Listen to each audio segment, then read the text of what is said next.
চাঁদপুর জেলার কচুয়া উপজেলায় ১৯৫৭ সালের ২৬ মার্চ জন্মগ্রহণ করেন ডক্টর আ.ন.ম এহসানুল হক মিলন।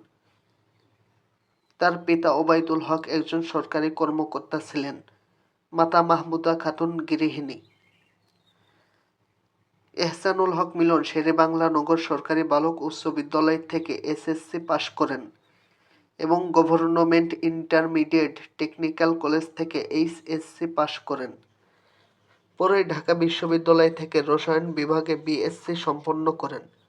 উচ্চতর ডিগ্রির জন্য তিনি যুক্তরাষ্ট্রের New York institute of technology থেকে এমবিএ ডিগ্রি অর্জন করেন। সর্বশেষ আন্তর্জাতিক ইসলামী বিশ্ববিদ্যালয় মালয়েশিয়া থেকে রাষ্ট্রবিজ্ঞানে পিএইচডি ডিগ্রি অর্জন করেন।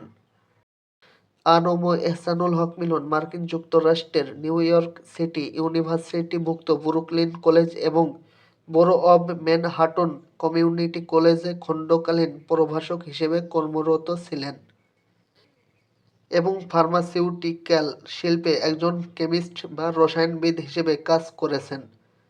বিশেষ করে নিউ ইয়র্কের সুপার ফার্মাসিউটিক্যাল কোম্পানিতে তার কাজের অভিজ্ঞতা রয়েছে।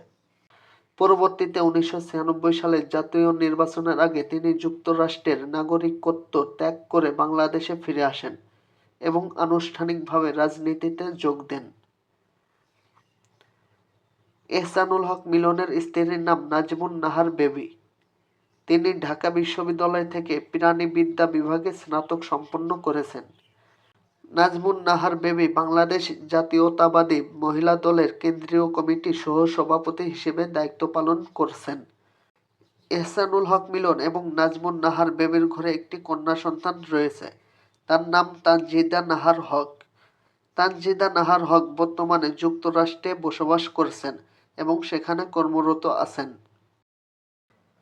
এহসানুল হক মিলন ঢাকা বিশ্ববিদ্যালয়ের ফজলুল হক হলে ছাত্র সংসদের ভিপি ছিলেন ১৯৮০ থেকে ১৯৮১ সাল পর্যন্ত। তিনি বাংলাদেশ জাতীয়তাবাদী ছাত্রদলের কেন্দ্রীয় আহ্বায়ক কমিটির অন্যতম সদস্য হিসেবে রাজনীতিতে প্রবেশ করেন।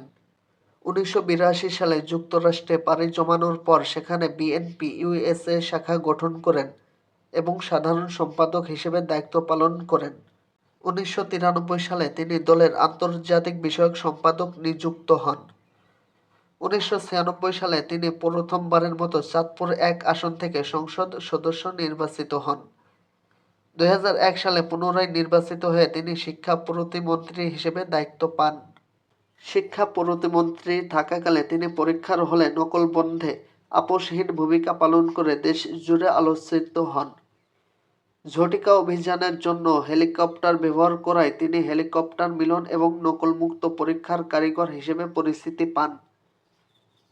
২০২৬ সালের ফেব্রুয়ারিতে অনুষ্ঠিত ত্রয়োদশ জাতীয় সংসদ নির্বাচনে তিনি পুনরায় চাঁদপুর-১ আসন থেকে সংসদ সদস্য নির্বাচিত হন এবং ১৭ ফেব্রুয়ারি তিনি সরকারের শিক্ষামন্ত্রী এবং প্রাথমিক ও গণশিক্ষা মন্ত্রী হিসেবে শপথ গ্রহণ করেন।